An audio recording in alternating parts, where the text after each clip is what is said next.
Okay, we're going to do a quick little recap on the exhaust, and you're looking at 3-inch exhaust tips, and then right here I dropped it down to 2.5 to go over the axle and up to the front just for space sake.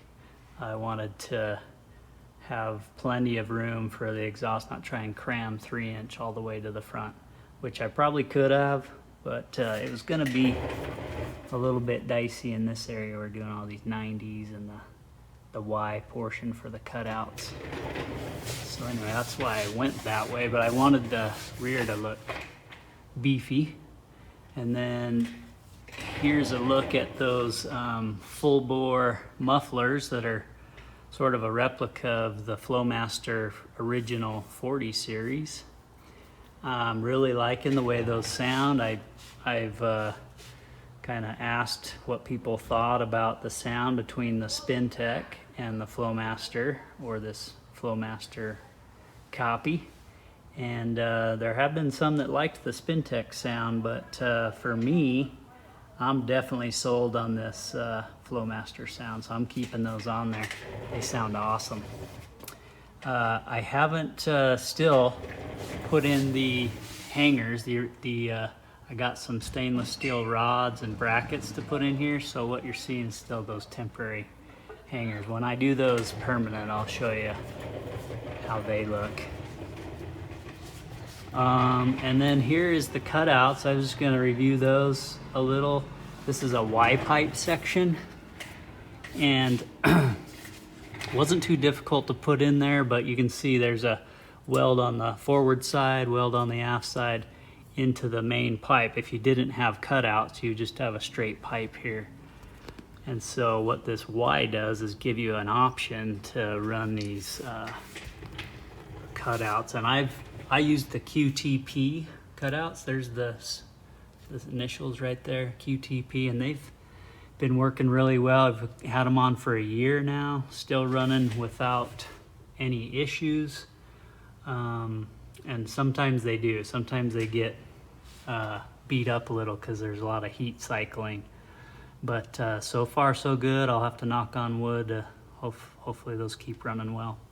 And then this was just a tip that came with it, so nothing special, but that tip bolts on along with the cutout mechanism.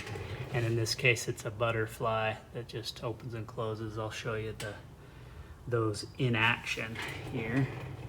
That's just an electric motor. It's got a wire going out that's, actually there's a connector right there. So that connects up to a harness that goes up into the cab where your switch is. Here's the other side, right there. And so those go up to that switch, just a pretty simple power and ground connection. And then the switch does the work about opening and closing. So you just have to have battery, power, and ground. I have key on power and ground to that switch that runs these. So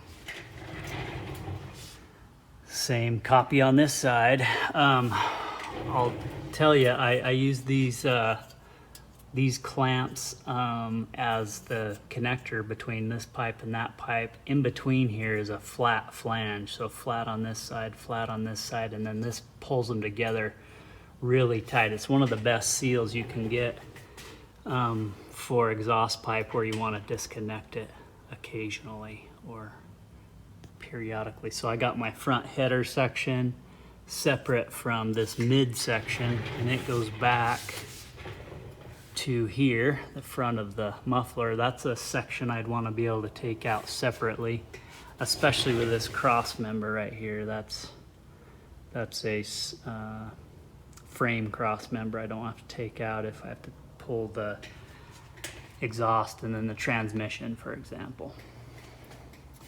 And then after the muffler, it disconnects and to pull it out over the axle. So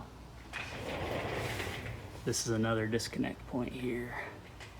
But I can weld that in once I get my permanent hangers in place, then I can weld those. This right here actually isn't a joint that's been welded, but I use this clamp as a temporary hanger until I get my permanent ones in there. So there you have it. Give me some questions in the comment section if you have more on that. And then in fact, maybe I'll put the part number for those cutouts if you want to go get those. All right.